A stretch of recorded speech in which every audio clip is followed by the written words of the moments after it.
This is Alternator Plus, and I'm going to show you how to convert your 10SI and 12SI alternators into an AC one-wire. This will make your alternators charge one wire at any speed, unlike other normal one-wire regulators where they require an RPM cut-in. Generally have to spool the alternator up to around 700-800 RPMs for them to finally start charging. This will make it charge like an old generator, and it'll charge at any speed, which would make it great for any farm tractor or piece of equipment that generally runs at low RPMs. So what you'll need today is a 5/16, quarter inch, an 11/32, and a 7/16 socket. You'll have 4 bolts, 5/16. These ones are on pretty tight.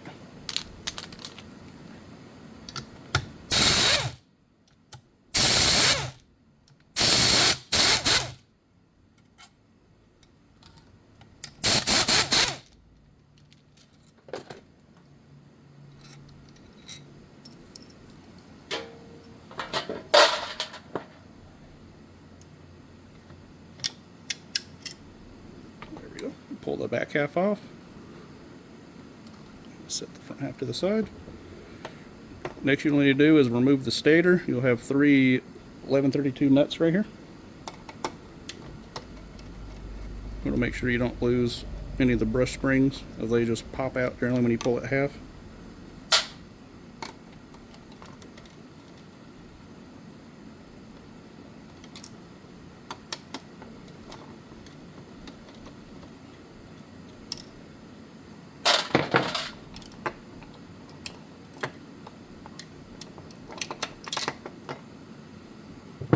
Set that aside.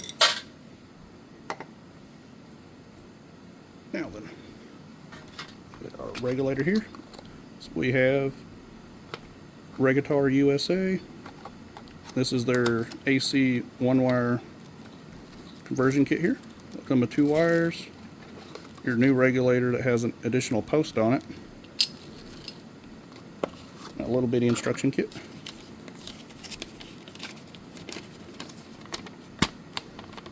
In order to do this, you will have to delete the diode trio. You'll have to take this out and throw it out of the alternator, and you'll have to replace these 2 bolts and flip-flop them. This 2 will be your insulator, and you'll have to switch these 2. This will be your ground, and this will be your insulator next. Let's go ahead and start that.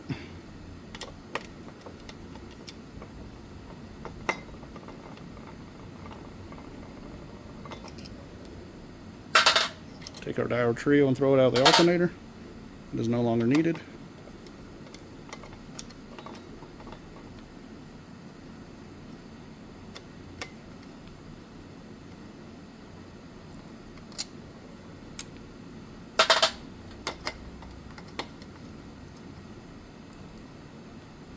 If your alternator has an extra resistor between the nuts here, or bolts, you'll throw that out as well.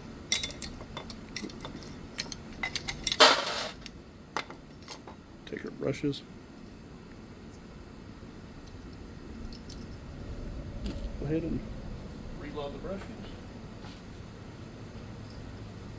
Now that we have this out, we can go ahead and reload the brushes and make it easier for assembly.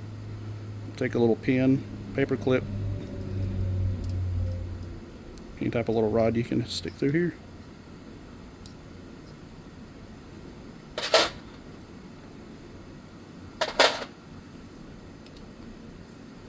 Now the last thing we need to do is take out the battery post. Be your 7/16.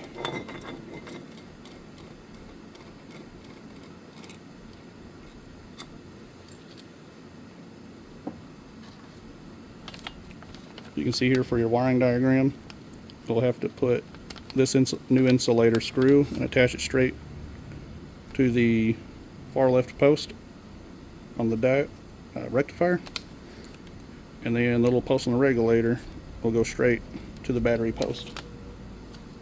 You want to make sure they're pushed down and out of the way so it doesn't rub and touch nothing.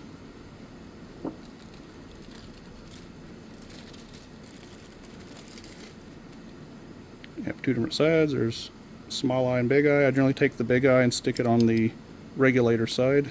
That way it doesn't damage the insulators when going back in.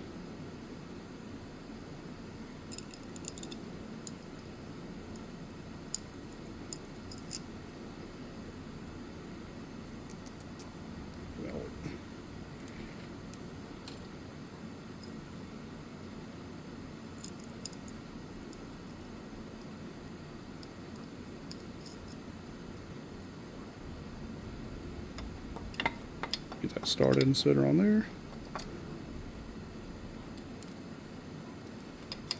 Take the battery post and stick it back in with the insulator.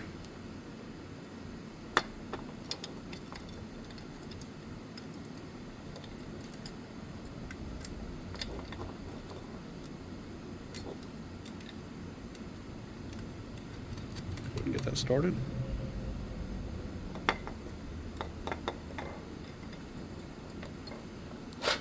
Reinstall the brushes.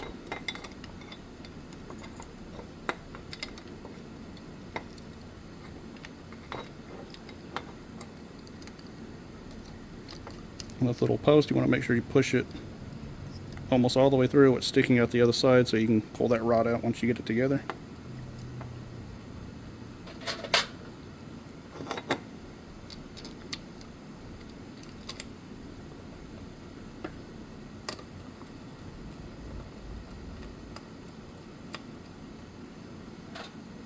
You want to make sure to take your ground and put it back here now.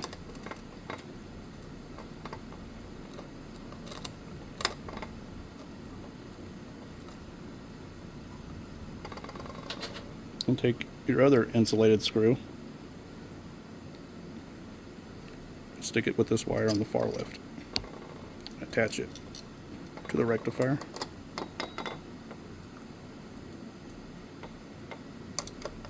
It really doesn't matter which one of these hook to, but due to this very confined space, it's best to stick it on the left side. That way it doesn't interfere with the rotor. And you don't want to over tighten these and damage the insulator and split through it, and they'll short out the alternator. You just want to get them nice and snug.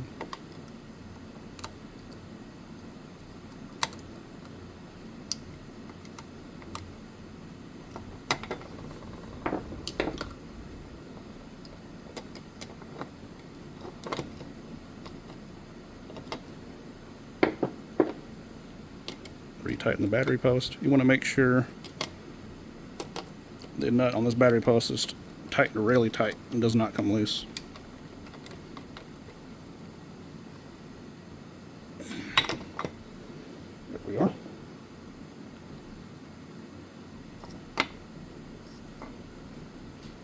It should look like this when you get it complete. 2 insulators, ground, first wire going straight from here to there, and the 2 posts connected.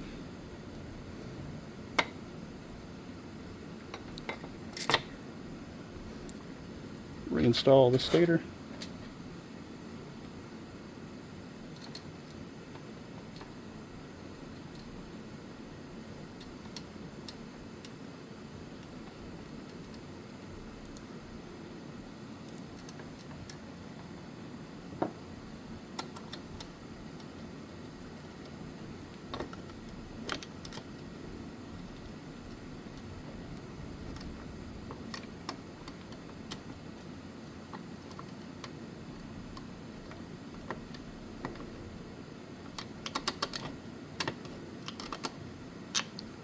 Want to make sure these stator wires are pushed far enough out of the way where it doesn't interfere with the rotor. If they're sticking up a little too far, you can kind of just push down on them a little bit. Ready to go back together. Take our front half with the rotor. Now when going back together, it does not matter which way that you clock this alternator. It will work in any 4 positions. Most of them are clocked in a 3 o'clock with the regulator plug sticking out to the right. So whichever is more convenient to have this battery post for you.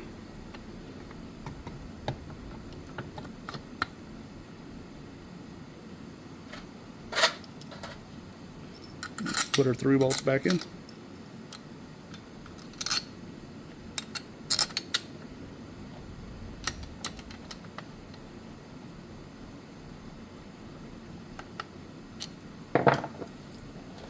Put in my air gun.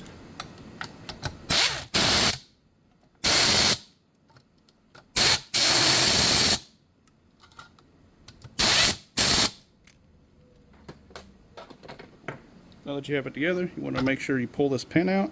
If you're using a metal pin, anything that can conduct current through it, and you hook power to here or any of the spots on the regulator, when putting it back on, it will blow the regulator. So we need to make sure you pull that out before doing anything with the alternator. Alrighty, we got her hooked up on our test bench. This will work on a negative ground only, so you have to hook your hot to the battery post and negative to ground anywhere on the frame.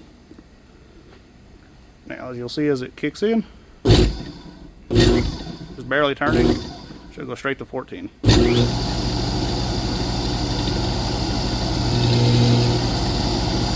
Test it under a load, and she's charging. Hope this helps. We'll have a link posted in the description where we sell these on eBay, so if you'd like to buy one or find one online, this is how you put these in. So y'all have a good one.